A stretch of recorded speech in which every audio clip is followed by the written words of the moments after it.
안녕하세요. 학교계획 김민규 소장입니다. 자, 오늘은 학생부 종합전형에서 평가자들이 특목 자사고와 일반고를 어떻게 구분할 수 있나요? 라고 하는 질문에 대해서 답변을 드리도록 하겠습니다. 사실은 평가자 입장에서는 특목 자사고와 일반고 구분하는 게 크게 의미는 없습니다. 대학 입장에서는 학생부 종합전형 취지에 맞게 지원학과에 얼마나 열정을 가지고 관심을 보이고 탐구하고 역량을 보였느냐를 기준으로 학생들을 선발하기 때문에 특목 자사고 학생이든 일반고 학생이든 크게 관심은 없습니다. 하지만 우리가 입시 컨설턴트라든가 아니면 입시 설명에서 이야기할 때 일반고는 이렇습니다, 특목 자사고는 이렇습니다 라고 구분하기 위해서 이렇게 사례를 말씀드리는 거고요. 어쨌든 학생부 종합전형의 경우에는 학생부 관리가 중요하기 때문에 학생부 관리를 해야 되는데, 평가자들이 평가를 할 때 우선은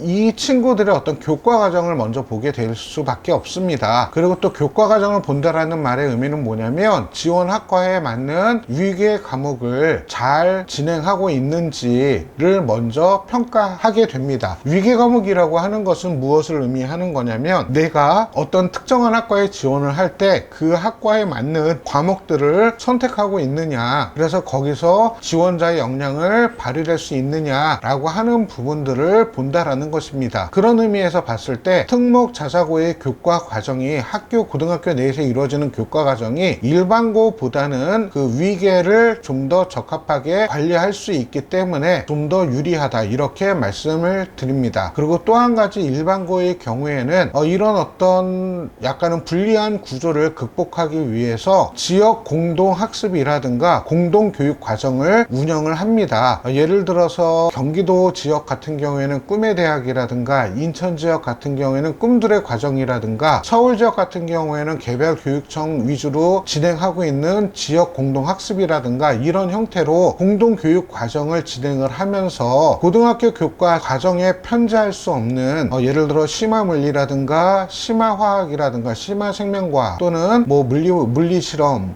아니면 심지어는 대학교 때 배우는 일반화학, 일반물리학, 이런 어떤 과목들을 수강할 수 있게끔 어떤 문호를 열고 있습니다. 그래서 이러한 어떤 내용들이 학교생활기록부 안에 수강을 하고 또 그 과목 안에서 나의 열정과 관심을 지원학과에 맞게 표출할 수 있다라고 한다면, 일반고 학생이다 라고 하더라도 충분히 특목자사고 학생들과 경쟁할 수 있다라는 거 기억을 좀 해주시기 바라고요. 그 다음에 이 교과 과정에 대해서 말씀을 드린다면, 외국어 고등학교나 국제고등학교 같은 경우에는 외국어에 대한 심화 과정이 두드러지게 교과 과정에 편제가 될 수 있습니다. 이러한 것들을 보면서 이 친구가 아마도 외고 학생이겠구나, 국제고 학생이겠구나 라는 것들을 추론이 가능하다라고 하는 겁니다. 물론 이 친구가 외고 국제고라서 먼저 선입견을 가지고 뽑아준다라는 것은 아니다라고 하는 거 말씀을 드리고 싶고요. 그리고 일반고에서는 과학 중점 학교라고 하는 것이 있습니다. 이 과학 중점 학교의 특징상 물리, 화학, 생명과학, 지구과학 2까지 과학 과목은 총 물화생지 1, 2, 8과목을 다 수강하고 있습니다. 그렇기 때문에 교과 과정만 보아도 이 친구가 특목 자사고 학생인지 아니면 외고 학생인지 국제고 학생인지 일반고에서도 과학 중점 학교 학생인지가 구분이 가능하다라는 이야기입니다. 그러면 이렇게 과목이 많다라고 하는 것은 그 과목에 해당하는 만큼 내가 어떤 역량을 표현할 수 있기 때문에 아무래도 학생부 관리가 보다 더 수월한 측면이 있다라고 하는 겁니다. 그리고 여기서 간과하면 안 되는 것이, 영재고등학교 같은 경우에는 학생부 내용 자체가 틀립니다. 그래서 영재고등학교의 생기부를 보면 기존의 일반 고등학교, 물론 과고나 외고, 국제고 학생들의 생활기록부 어떤 형식 자체가 틀리기 때문에 학생부만 보아도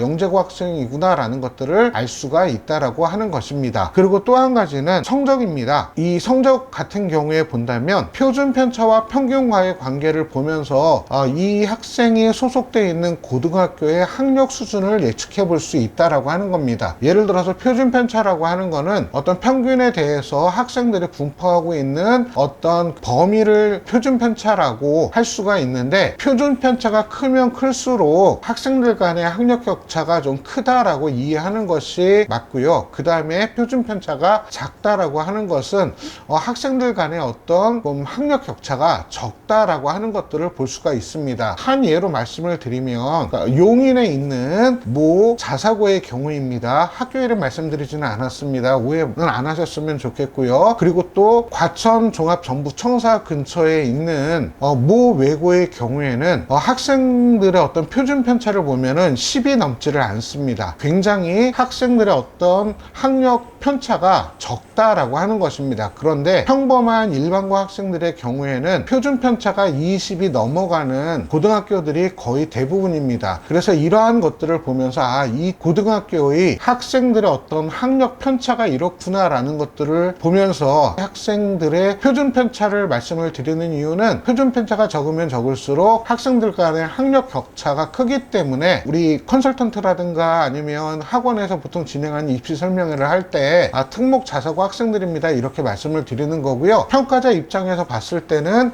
이렇게 평가를 한다라고 하는 거, 표준 편차가 작으면 학생들 간의 학력 격차가 크기 때문에 내신이 다소 좀 떨어져도 충분히 이해를 하고 학생들을 평가한다라고 하는 거. 그런데 표준 편차가 20이 넘어간다라고 하는 거는 학생들의 학력 격차가 크기 때문에 이런 경우에는 일정 등급 이상이 안 된다라고 한다면 글쎄 학업 역량에 대해서 좀 갸우뚱할 수 있는 이런 어떤 단서가 될 수 있다라고 하는 거 기억을 해주시기 바라고요. 그리고 또 한 가지를 뭐냐면 학생부에 보면은 심화 탐구 과정이라고 하는 것이 있습니다. 특목 자사고 같은 경우에는 각자 고등학교마다의 독특한 심화 탐구 과정 같은 것들을 진행을 합니다. 물론 일반고에서도 대학을 잘 보내는 학생부 종합전형 결과가 좋은 일반고 같은 경우에는 이런 심화 탐구 과정의 활동이 잘 되어 있습니다. 다르게 표현한다면 어떤 프로젝트 활동이라고 해서 학기나 아니면 1년간의 기간을 주고 심화 탐구해서 어떤 결과물을 내는 어떤 대회라든가 활동을 장려합니다. 그런데 이런 것들이 많이 있는 학교들은 아무래도 학생들에게 진로 탐색이라든가 전공 탐색이라든가 탐구 역량을 키울 수 있는 기회를 많이 준다라는 측면에서 학생부만 보아도